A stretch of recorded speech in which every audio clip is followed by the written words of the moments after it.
Hello students, welcome to class 9 history session of SST chapter that is French Revolution part 2। सभी class 9 के students का स्वागत है। आपका SST का सब्जेक्ट जो है हिस्ट्री, उसका लेसन फर्स्ट फ्रेंच रेवोल्यूशन चल रहा था और पार्ट 2 सेशन है ये इसका। I hope everybody is satisfied with the previous videos. बहुत से बच्चों ने क्वेश्चंस पूछा था। आई एम हैप्पी कि आप लोगों ने क्वेरीज वगैरह किया। Now let's start continue with the part 2।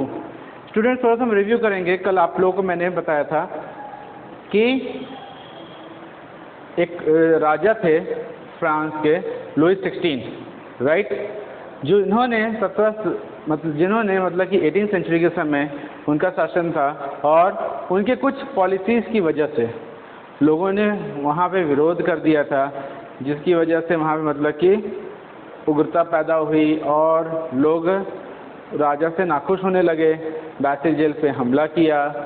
इसके अलावा राजा ने कुछ पॉलिसीज़ बनाई थी जिसके थ्रू फर्स्ट स्टेट और सेकंड स्टेट्स के लोगों को टैक्स पे करने नहीं पड़ते थे।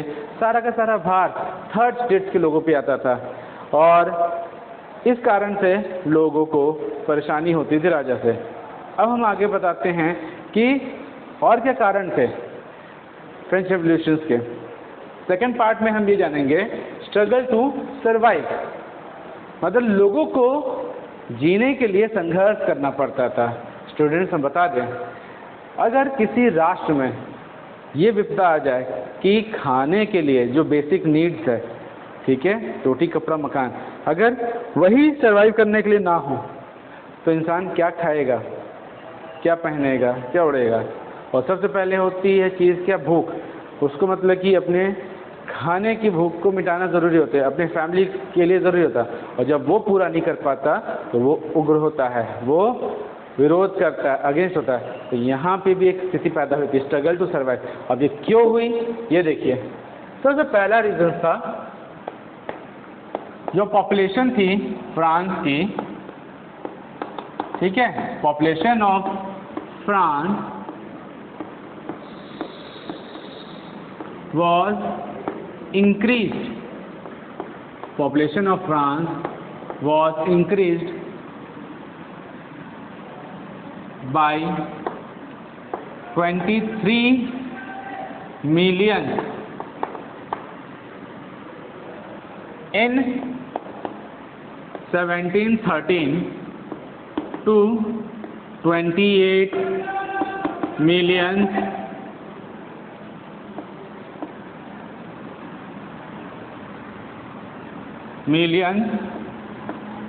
in 1789। मतलब कि 23 मिलियन से 28 मिलियन की बढ़ोतरी हो गई। किसमें? इनकी आबादी में।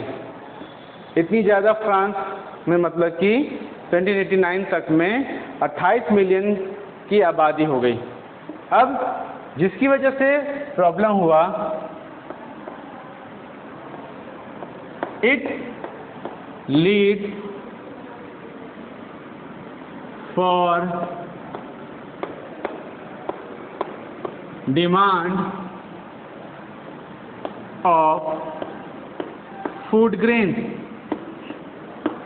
इससे क्या हुआ, खाने का यानी अनाज की डिमांड बढ़ गई। जाहिर सी बात है, अगर हमारे पास सोर्सेस कम हैं और या हमारे रिसोर्सेस नष्ट हो गए हैं या रिसोर्सेस कम हैं, राष्ट्र पे भार ज़्यादा आ रहा है, तो अनाज की पैदावार उस दशा में कम हो सकती है।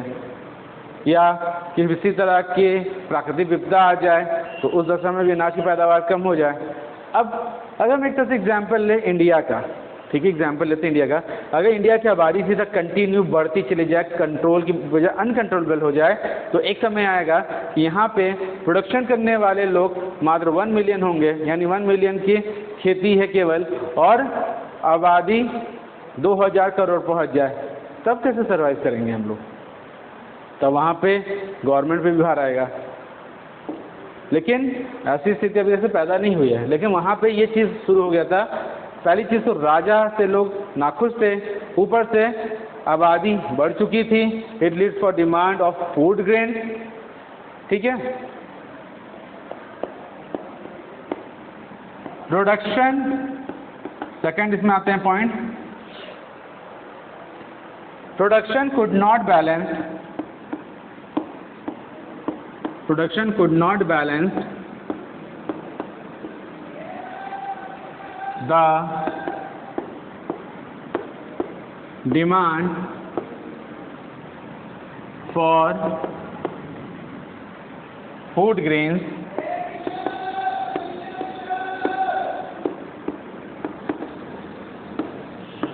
due to increased population,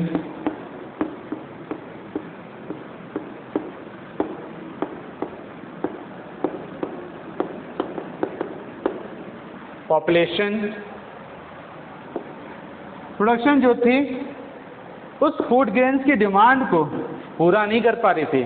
क्यों? क्योंकि बढ़े हुए पॉपुलेशन की वजह से, यानी कि खेती बाड़ी जो थी कम थी और जो आबादी थी लोगों की संख्या में ज़्यादा थी, जिससे कि ये दोनों चीज़ बैलेंस नहीं हो पा रहा था। ये दोनों चीज़ जो है बैलेंस नहीं हो पा रहा था, यानी कि 2 यूनिट का प्रोडक्शन है और आबादी है 10 यूनिट की, तो अब 2 यूनिट का खाना 10 यूनिट में कैसे बटेगा? अगर आप ऐसे ले लीजिए परिवार में कमाने वाला अगर एक सदस्य है, हाँ, जब तक 2 थे तो उस सदस्य का पैसा, यानी कि उसका पैसा जो है उन दोनों के खर्चों में बढ़ता था। जब 2 से 3 हो गए तो 3 में उस पर बोझ आने लगा, यानी कमाने वाला एक है, अपने अलावा बाकी दोनों का पेट भरने लगा। अब सपोज कीजिए अगर कोई परिवार है उसमें घर का मुखिया सिर्फ कमा रहा है, ठीक है, और उनके 4 पुत्र हैं, उनकी बीवी हैं और उन पुत्र के बच्चे भी हैं और वो चारों पुत्र कुछ नहीं कर रहे हैं, ठीक है। अब आप समझ लीजिए अगर हर एक का अगर एक एक भी है तो 4 4 8 पेयर में है हस्बैंड वाइफ, और हर एक के एक एक बच्चे, यानी कि 8 4 12, और कमाने वाले उनके दादा, यानी कि जो सबसे छोटे जिनके बच्चे थे उनके पिताजी, राइट। अब अगर पिताजी की पेंशन आ रही है या सर्विस कर रहे हैं, मान लीजिए सपोज कीजिए 40,000 कमा रहे हैं, तो इन 12 में बट रहा है, 4 4 8 4 12, राइट, और पिताजी को लोग 13। अब पिताजी रिटायर हो गए तब भी पुत्र लोग कुछ नहीं कर रहे हैं, तब पेंशन आधी हो गई। अब उस आधी पेंशन में उन 13 लोग का पेट पालना है, तब इस तरह से सरवाइव करना मुश्किल हो जाता है। क्यों? क्योंकि एक लोग के पैसे पे इतने लोगों का पेट पालना मुश्किल हो जाता है। ठीक उसी तरह अगर पॉपुलेशन लगातार बढ़ती जाए और फूड ग्रेन्स का प्रोडक्शन कम है, फूड ग्रेन्स का प्रोडक्शन कम है, यानी कि डिमांड बढ़ती जा रही है पर सप्लाई तो कम है, तो कहाँ से बैलेंस होगा? ये बैलेंस होना मुश्किल है। तो ये स्थिति पैदा हुई।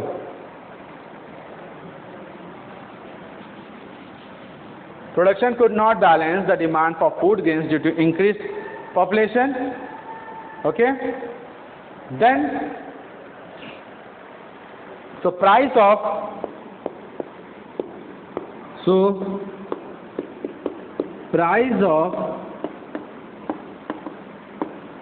staple food rise। जी हाँ, स्टेपल फूड क्या होता है? जो रोज़ का खाना पीना होता है आपका। जैसे मान लीजिए किसी देश में पाव रोटी जो होता है, वहाँ का ब्रेड जो होती है पाव रोटी, वो स्टेपल फूड है। हमारे देश में क्या है, रोटी को हम लोग स्टेपल फूड कहते हैं कि रोटी दाल सब्जी, ठीक है, रसद जिसे कहते हैं, रसद कहते हैं रोटी सब्जी दाल। आपने ये टर्म अक्सर सुना होगा, मिलिट्री वालों को रसद भेजा गया। जब कहीं पे युद्ध वगैरह होता है तो उनके रसद वाली लाइन को मतलब कि दुश्मन सेना ने क्षतिग्रस्त कर दिया, जिससे कि उनको रसद नहीं पहुंचाया जा रहा है, तो रोटी सब्जी दाल को रसद कहते हैं, ये ध्यान रखिएगा।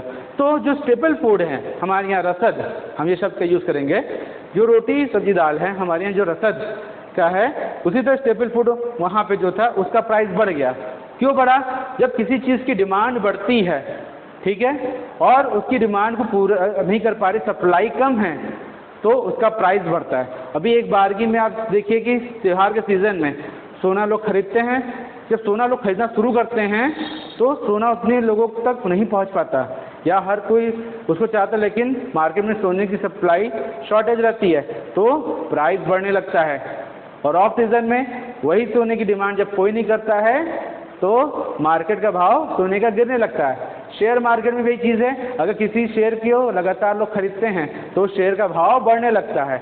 अगर एक साल तक उस शेयर को कोई ना खरीदे, कोई पर्सन ना खरीदे, उस शेयर का भाव आसमान से सीधे ज़मीन पे आ जाता है। ठीक इसी तरह स्टेपल फूड का जो दाम था वो बढ़ रहा था, ठीक है। और जाहिर सी बात है इस चीज़ में ब्लैक मार्केटिंग भी शुरू हुई होगी। होर्डर्स लोगों ने, जो सप्लाई वाले लोग हैं, वो लोग कुछ फूड को स्टोर करना शुरू कर दिए थे, ये हम आगे आपको बताएंगे उस पर फिर क्या विरोध हुआ था। तो ये रीज़न था पहला कि फ्रांस की पॉपुलेशन बढ़ गई, दूसरा जो डिमांड था फूड ग्रेन्स का वो बैलेंस नहीं हो पाया पॉपुलेशन के थ्रू, जितनी पॉपुलेशन तो उतने लोगों तक फूड ग्रेन्स नहीं था, और इस कारण डिमांड जब बढ़ गया तो स्टेपल फूड का प्राइस भी बढ़ गया, ठीक है। Owner fix the wages,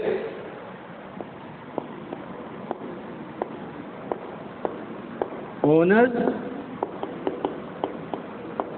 fix the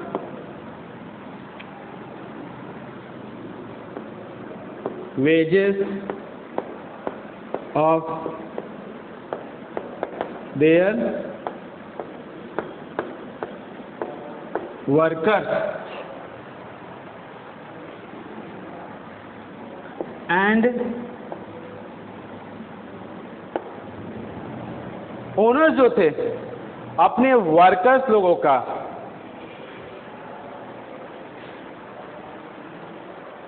owners जो थे अपने वर्कर्स लोगों का जो वेजेस है, वेजेस होता है स्टूडेंट दिहाड़ी, सैलरी होती है जो मंथ के एंड में मिलती है, ठीक है। जो प्रोफेशनल एम्प्लॉयज़ होते हैं उनको सैलरीज मिलती है, और जो वर्कर्स होते हैं, मजदूर होते हैं, लेबर क्लास के लोग होते हैं, उनको दिहाड़ी मजूरी मिलती है, तो उसे हम लोग वेजेस कहते हैं। वेजेस डे के हिसाब से मिलती है, एक दिन की, और सैलरी मंथ के हिसाब से मिलती है, ठीक है। तो जो ओनर्स थे उन्होंने अपने वर्कर्स की वेजेस को फिक्स कर रखा था। अब आप सिचुएशन सोचिए कि चीज़ों के दाम बढ़ रहे हैं, ठीक है, चीज़ों के दाम बढ़ रहे हैं, और उसके बैलेंस में अगर आपकी सैलरी ना बढ़े या वेजेस ना बढ़े, वो फिक्स है। अगर हम 100 साल पीछे, हम 2020 चल रहा है, हम आपको ले चलते हैं 1995 में या 1994 में। उस समय का एग्जाम्पल ऐसे लेते जब हम छोटे थे, ठीक है, 1994 में। तो आज के समय में एक ब्रेड कितने का मिल रहा है? 20 रुपीज़ का, बड़ी ब्रेड, राइट। उस समय वो ब्रेड मिलती थी 4 रुपीज़ में। अब ध्यान सुनिएगा, वो 4 रुपये की बड़ी ब्रेड आज वो 20 रुपये का, यानी कि दाम कितना इंक्रीज हो गया? 5 गुना। अब हम आपको एग्जांपल देते हैं सिंपल सा, 20 नहीं, अब आप लीजिए 30 सैंडविच ब्रेड। सबको सैंडविच ब्रेड पता है ना? वो जो सैंडविच ब्रेड था उस समय वो 5 रुपये का आता था। एग्जैक्ट सैंडविच ब्रेड साइज जो था 5 रुपये का आता था, और आज के समय में क्या साइज़ है? वो 30 रुपीज़ का। अब आप देखिए 6 गुना दाम बढ़ गया, राइट। तो ये इंक्रीज़ हुआ। लोगों के उस समय 100 रुपये बहुत होता था, आराम से 100 रुपये में पूरे 20-25 दिन का सब्जी वगैरह, 20-25 क्या हम तो कहते हैं, हाँ 20-25 दिन का सब्जी वगैरह भी आ जाता था आराम से 100 रुपये में, ठीक है। आज समय आप 100 रुपये में जाओ तो 40 रुपये किलो आलू, 40 रुपये किलो प्याज, ये मिलेगा जो आज का रेट है। आज का हम बात कर रहे हैं, आज डेट कितनी है? 10 तारीख, 10 सितंबर 2020। जो आज का रेट है 40 रुपये किलो आलू, 40 रुपये प्याज। तो आपको क्या मिला? सिर्फ 2 ही किलो, यानी कि आपकी जेब में जब तक 500-700 रुपये नहीं, 700 भी होंगे तो आप 15 दिन की सब्जियाँ ला पाते हो, राइट। उस समय क्या था? रेट घटा था। पॉपुलेशन उस समय बढ़ रही थी, पॉपुलेशन आज भी बढ़ रही है, पॉपुलेशन में कुछ कमी नहीं है, लेकिन उस प्राइस के हिसाब से लोगों की सैलरी, लोगों के हर चीज़ का इंक्रीमेंट हुआ है, तो लोग उस चीज़ को मैनेज करना सीखें। गवर्नमेंट हर साल इंक्रीज़ करती है, 6वां वेतन आयोग, 7वां वेतन आयोग, 5वां वेतन आयोग, ये जो लगाती है इंक्रीमेंट करती है। तो इसी तरह कंपनीज भी अपने वर्कर्स के सैलरी को इंक्रीमेंट करती है।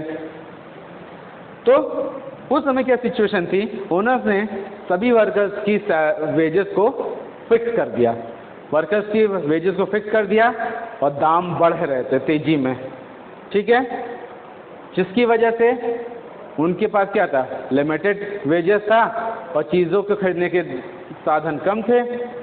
अब प्रॉब्लम कहाँ पे शुरू हुई, समटाइम्स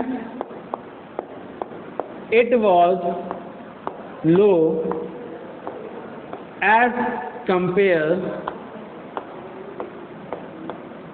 टू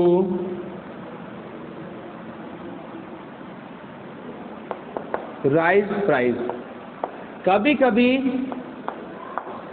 उनके वेजेस इतने कम होते थे कि जो प्राइस जिस तरह से बढ़ रही है उसके कंपैरिजन में उनका वेजेस ही लो होता था।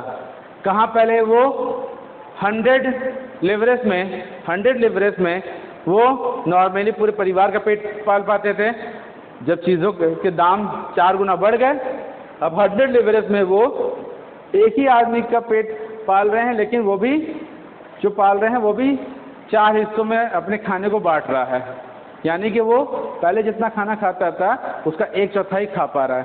तो ये it was low as compare to rice price, मतलब जो प्राइस बढ़ रहा था उसके कंपेरिजन में उसकी जो वेजेस थी वो लो थी, ठीक है।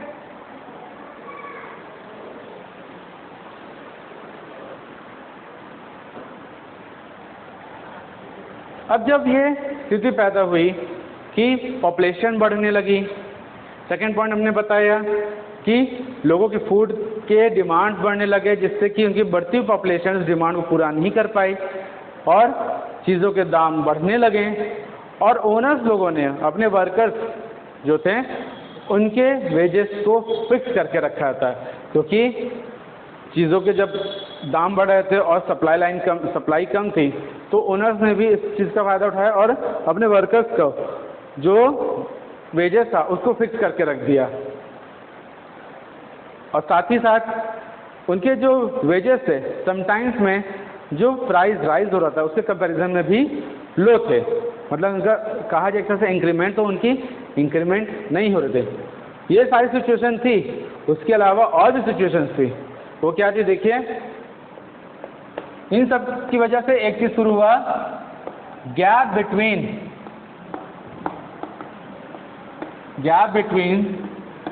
The rich and poor increase. Yes students, जो गैप था पुअर और गरीब और अमीर के बीच में वो बढ़ता गया।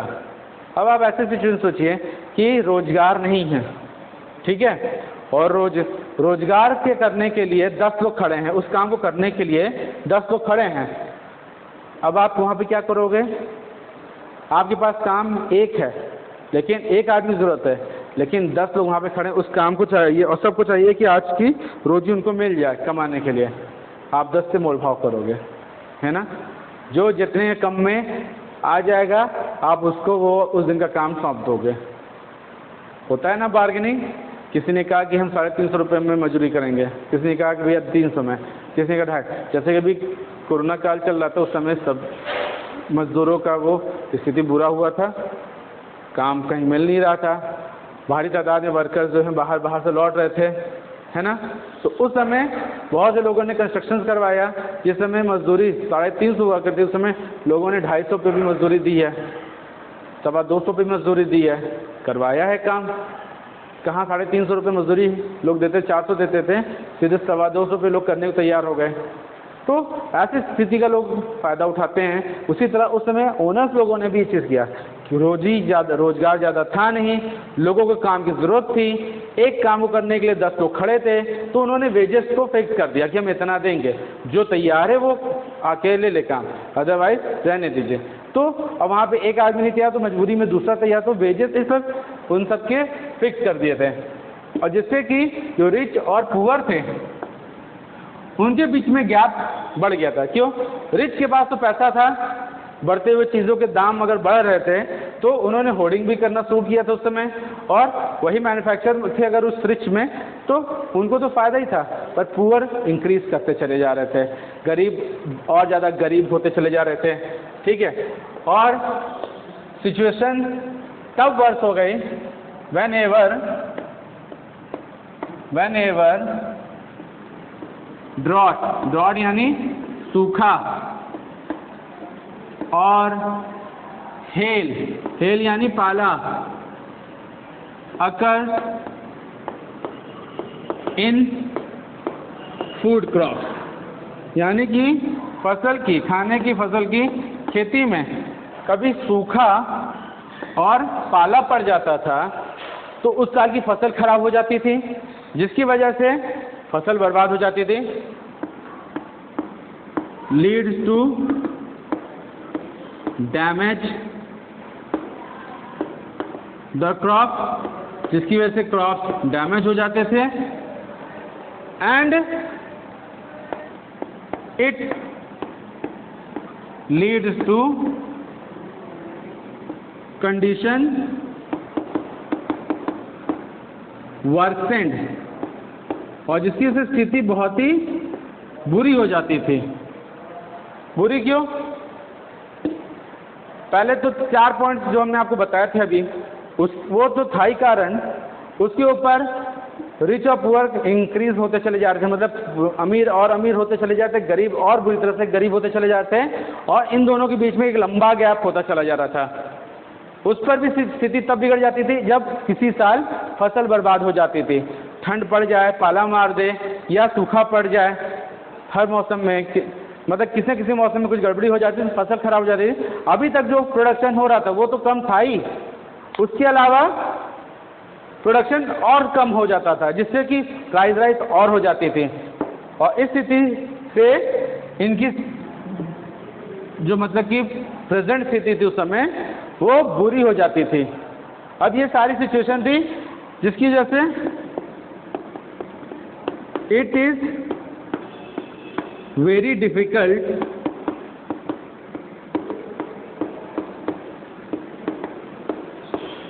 To survive in such miserable conditions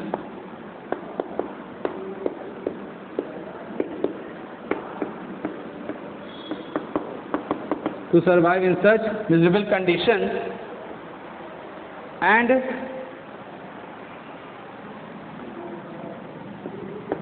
led to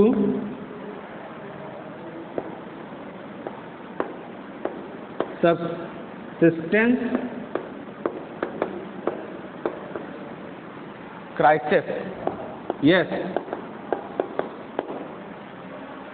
ऐसी सिचुएशन में सरवाइव करना मुश्किल हो जाता था लोगों का, जो कि बहुत ही मिजरेबल दयनीय स्थिति होती थी, और यही आगे चल के सब्सिस्टेंस क्राइसिस यानी कि कमियों को पैदा करती थी। तो ये स्थिति उस समय फ्रेंच रेवोल्यूशन के समय थी कि लोगों को संघर्ष करना पड़ता था सरवाइव करने के लिए, स्ट्रगल टू सरवाइव, इसके लिए संघर्ष करना पड़ता था। ठीक है,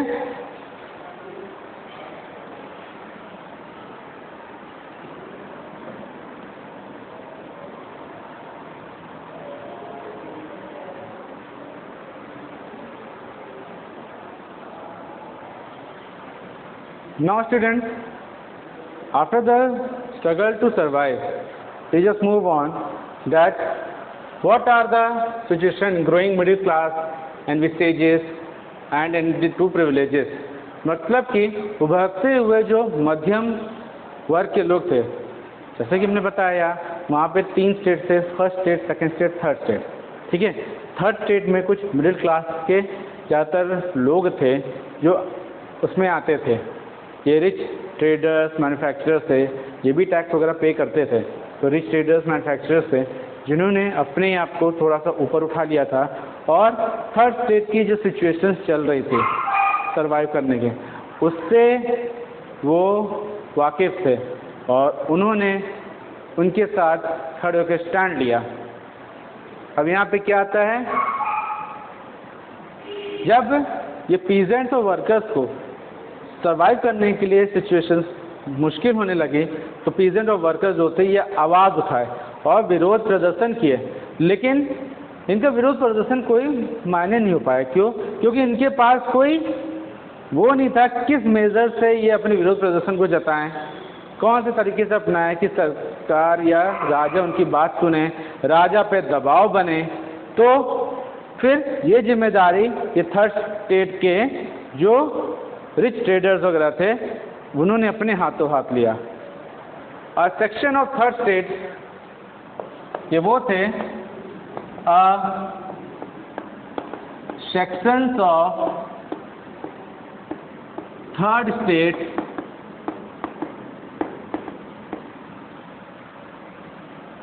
became prosperous। yes, ये लोग संपन्न थे। जो थर्ड स्टेट के ये जो एक वर्ग था थर्ड स्टेट में, जो जिसमें मान लीजिए हम तीसरे स्टेट को दो पार्ट में डिवाइड करते हैं, हायर क्लास लोअर क्लास। तो तीसरे स्टेट में जो हायर क्लास के लोग थे वो संपन्न थे, ठीक है, थ्रू एजुकेशन। किसके जरिए? एजुकेशन के जरिए। And they have new ideas to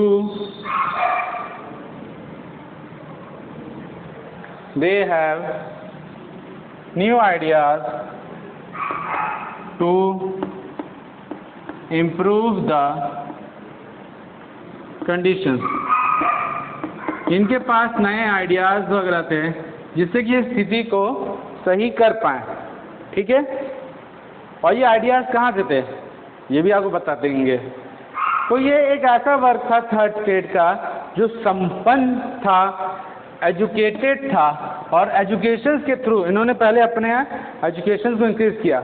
इनके पास नए विचार थे कि इस आंदोलन को किस तरह से आगे बढ़ाया जाए जिससे कि राजा पे दबाव पड़ सके और थर्ड स्टेट को जो प्रिविलेजेस नहीं दी गई और फर्स्ट और सेकंड स्टेट को जो प्रिविलेजेस दी गई थी। कैसे? फर्स्ट स्टेट में हमारे आते थे फादर्स चर्चेस के, जिनको ये छूट थी कि बाय बर्थ वो टैक्स पे नहीं करेंगे, उल्टा वो थर्ड स्टेट से टैक्स लेंगे। क्या कह के? टिल्स के फॉर्म में, जो कि 1/10 प्रोडक्शन थर्ड स्टेट में जो 1/10 उनकी अर्निंग होती थी वो चर्च को नाम देंगे। सेकेंड, टेल होता था, यानी कि जो स्टेट यानी कि राजा कर के तौर पे वसूलते थे, टेल। इसके अलावा इनडायरेक्ट टैक्सेस होते थे, राइट, जो कि सेल्स टैक्स के तौर पे लोगों को अदा करना पड़ता, और सारे टैक्सेस का भार सिर्फ थर्ड स्टेट पे था, जबकि फर्स्ट और सेकंड स्टेट्स को ये प्रिविलेजेस थी। फर्स्ट स्टेट को प्रिविलेज थी कि उसको टैक्स देना नहीं है और वो टैक्स वसूलेगा अपने लिए। सेकंड स्टेट को प्रिविलेजेस थी किसकी? नोबल्स और रूलिंग क्लास पीपल थे, वो लोग राजा के रिलेटिव्स वगैरह थे, उनको प्रिविलेजेस थी कि वो क्या कहते हैं टैक्स नहीं देंगे, और उनको बाय बर्थ सारी और भी कई चीज़ की छूट मिली रहती थी। तो थर्ड स्टेट के ये एक सेक्शन था जो संपन्न था, वो उन्होंने अपने आप को संपन्न किया था एजुकेशन के थ्रू, और उनके पास नए आइडियाज थे इस सिचुएशंस को इम्प्रूव करने के लिए। Merchant, lawyer, manufacturers,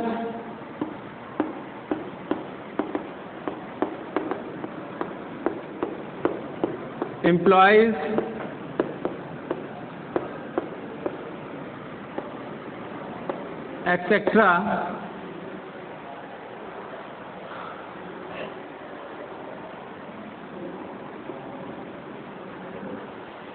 etcetera due to industrialization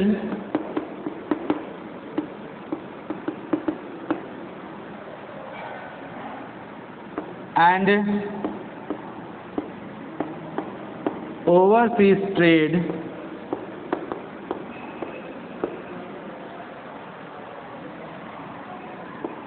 start earning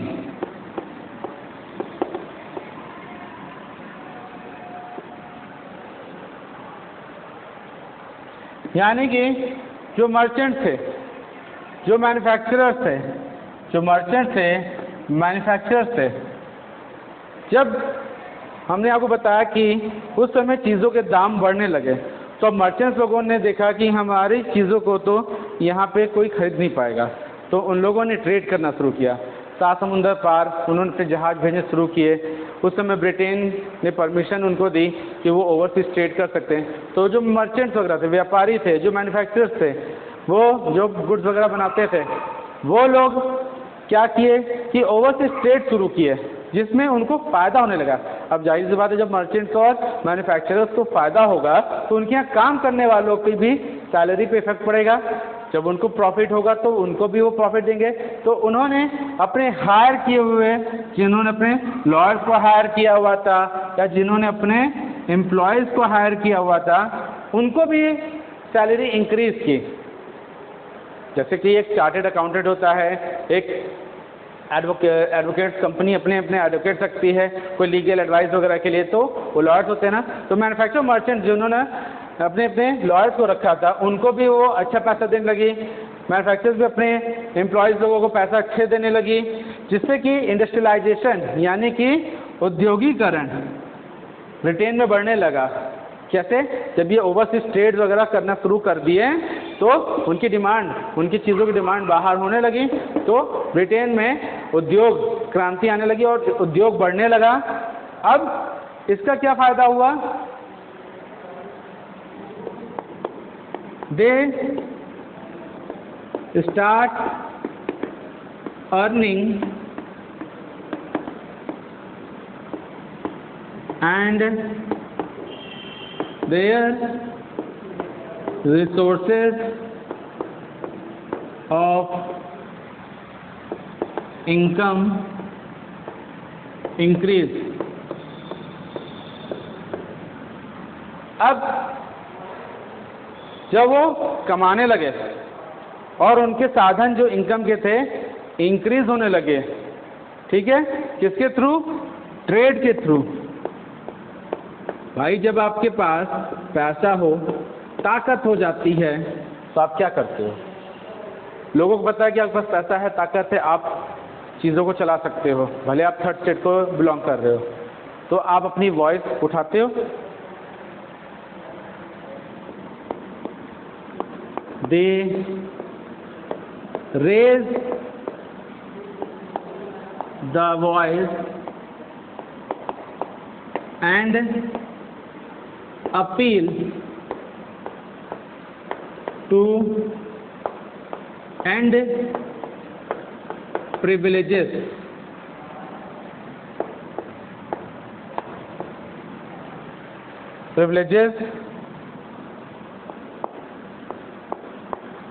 given by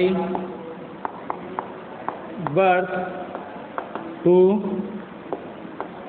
first and second state। They raise the voice।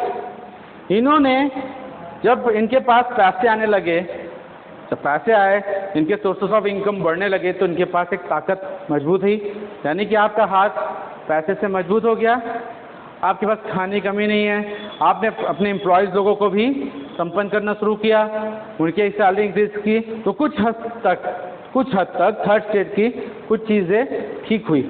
तो इन्होंने क्या किया? इन्होंने अब थर्ड स्टेट की पावर को अपने हाथ में लिया, क्योंकि ये सही के लिए खड़े थे।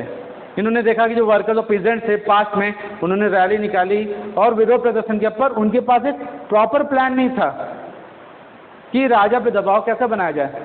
हम हो हल्ला करें और खूब जाके शोर मचाएं, चिल्लाएं और नारेबाजी करें और पुलिस लाठी वाठी मार करके हमें बैठा दे, तो क्या होगा? आप लाठी खाओगे 1 दिन 2 दिन, किसी दिन आप शांत हो जाओगे।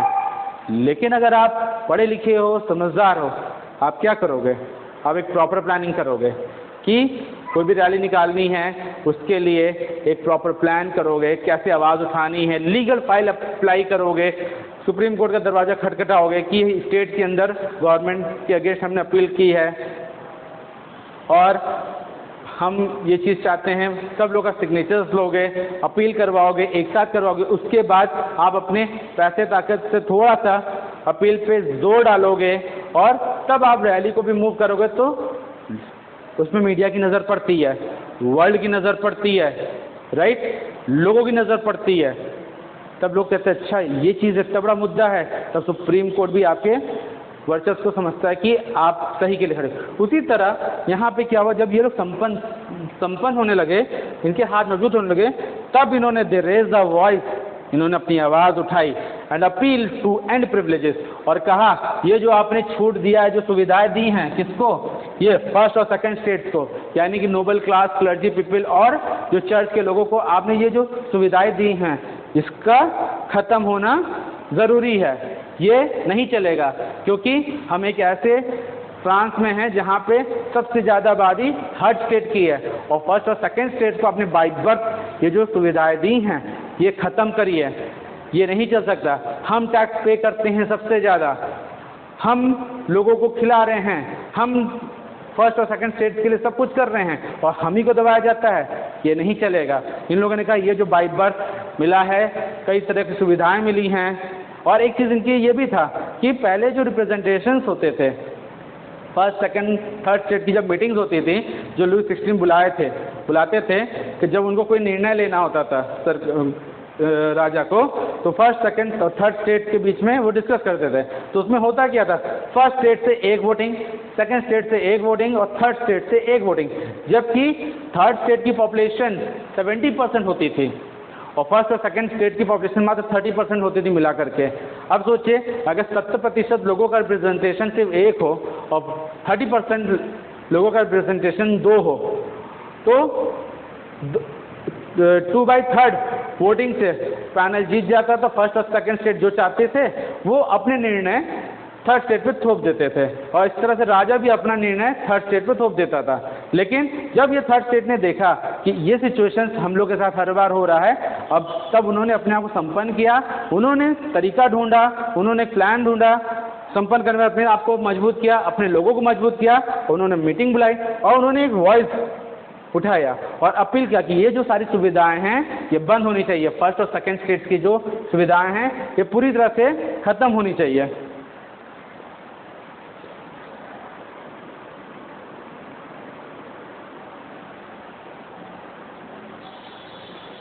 अब आगे देखिए कि क्या हुआ कि जब उन लोगों ने इस सुविधाओं को ख़त्म करने के लिए अपील की, तो उन लोगों ने कहा दे डिमांडेड कौन? ये जो थर्ड स्टेट के प्रॉस्पेरस लोग थे, okay, they demanded a society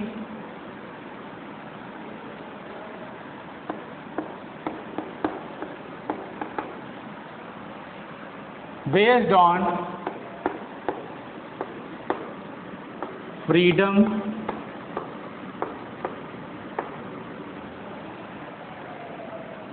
equality,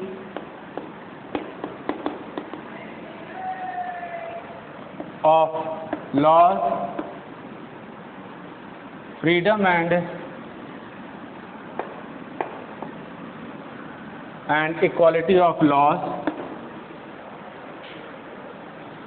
and freedom and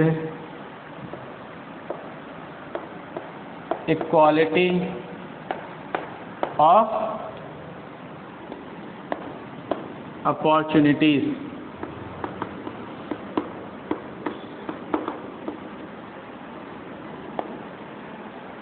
They demanded a society based on freedom and equality of law. उन्होंने डिमांड किया, किसने? थर्ड स्टेट के लोगों ने ये मांग की कि एक ऐसा समाज बनना चाहिए जहाँ पे स्वतंत्रता और समानता का अधिकार हो, कानून पर भी और स्वतंत्रता और समानता का अधिकार हो अवसर पे भी। यानी कि लोगों की हो पहली चीज़ तो हर चीज़ से स्वतंत्रता हो एक कानून के तहत, जहाँ पे उनको समानता का अधिकार मिले, यानी कानून सभी के लिए समान होने चाहिए। ये नहीं कि राजा कोई गलती करे तो हम उसको ब्लेम नहीं दे सकते, उसको सजा नहीं दे सकते, उसके निरंकुश शासन को अंकुश में ना करें, ठीक है। उनके कानून को मतलब उस पर कानून ना बनाया जाए। वो चाहते थे कि ऐसा चीज़ ज़रूर हो, मतलब स्वतंत्रता हो, ये नहीं कि हर चीज़ थर्ड स्टेट पे ही थोपी जाए। एक स्वतंत्रता और समानता का अधिकार मिल सके कानून की नज़र में, और स्वतंत्रता और समानता का अधिकार मिल सके अवसर कैसा कि हमें भी अवसर मिलना चाहिए कि हम चर्च के लिए कुछ मतलब कि चर्च में भागीदारी करें, राजा के चीज़ों में भागीदारी कर सकें। जैसे कि मान लीजिए भारत सरकार ने रिजर्वेशंस बनाए हैं। पहले क्या था, जब रिजर्वेशंस नहीं था तो लोगों को अवसर नहीं मिल पाते थे। रिजर्वेशंस इसलिए बनाए गए कि जिससे कि लोगों को एक अवसर दिए जा सके कि हर कोटे के लोग आगे बढ़ सकें, कहीं कोई पीछे ना रह पाए, कहीं कोई किसी नंबर से छूट रहा हो तो उसकी वो योग्यता ना देख करके, उसकी बाकी काबिलियत को देख करके उसको आगे बढ़ने में प्रोत्साहन किया जाए, इसलिए रिजर्वेशन वगैरह बनाए गए। तो यहाँ पे क्या किया गया, यहाँ पे उन्हें क्या स्वतंत्रता और समानता का अधिकार मिले, कानून की नज़र में स्वतंत्रता समानता का अधिकार मिले अवसर पे भी, यानी अवसर हमको हर चीज़ का पॉजिटिव मिले। और ये इनके जो ये विचार थे, ये जो आइडियाज़ थे, ये किससे इंस्पायर्ड थे? इनके जो आइडियाज़ थे, मैंने आपसे बता दिया एजुकेटेड हुए, संपन्न हुए, तब इनके न्यू आइडियाज़ आए। ये न्यू आइडियाज़ इनको कहाँ से इंस्पायर किए? By philosopher. इनको ये आइडियाज़ किसने दिए? इन फिलोसफर्स ने। और फिलोसफर्स कौन थे? पहले देखिए, वो फिलोसफर पहले जो थे, पहले फिलोसफर हैं जॉन लॉक।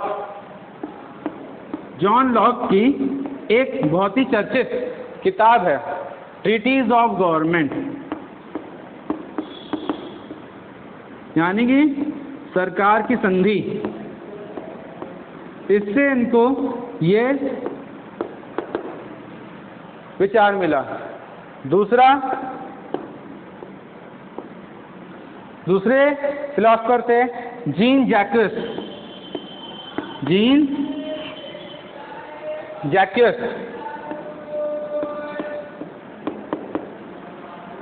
इनका क्या मतलब कि इनके क्या विचार थे? ट्रीटीज ऑफ गवर्नमेंट, ये जॉन लॉक के जो था, मतलब कि सरकार की संधि। जीन जैक्स का क्या था? इनकी किताब थी social contract. Jean Jacques रोस्सियो।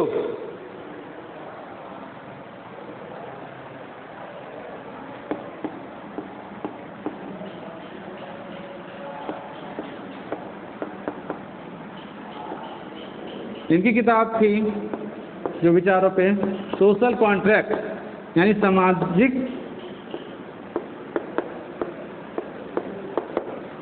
Contract. और एक तीसरे फिलोसफर थे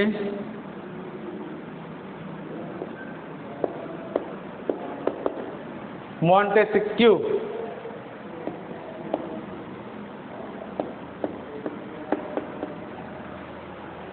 इनका था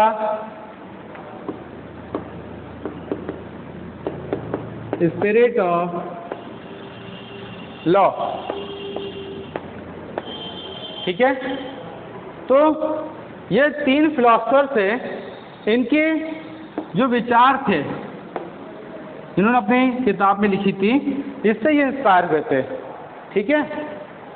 ये तीन फिलोसफर जो थे, इनके जो विचार थे इससे इंस्पायर हुए थे। जॉन लॉक जो कि treatise of government, Jean Jacques Rousseau जो इन्होंने द सोशल कॉन्ट्रैक्ट, और मॉन्टेस्क्यू स्पिरिट ऑफ लॉ इन्होंने लिखे थे। इसमें इन्होंने अपने विचार बताए थे, और जिसकी वजह से ये क्लास जो था थर्ड स्टेट ये प्रेरणा लिया। हम आपको अगले वीडियो बताएंगे कि इनके जो विचार थे उनके विचार का क्या रोल अदा हुआ। मतलब कि ये topic growing middle class and stage आपका अगली वीडियो में ओवर होगा। उसके बाद अगली वीडियो में आप आउटब्रेक ऑफ रेवोल्यूशन जानेंगे, मतलब कि किस तरह से आपकी क्रांति का बिगुल बजा, ठीक है, फ्रांसीसी क्रांति का बिगुल बजा। तो अगर स्टूडेंट्स आप लोगों को इसमें कोई क्वेरीज होगी तो ज़रूर पूछिएगा कमेंट सेक्शंस में। Okay, till then have a good day, goodbye, thank you.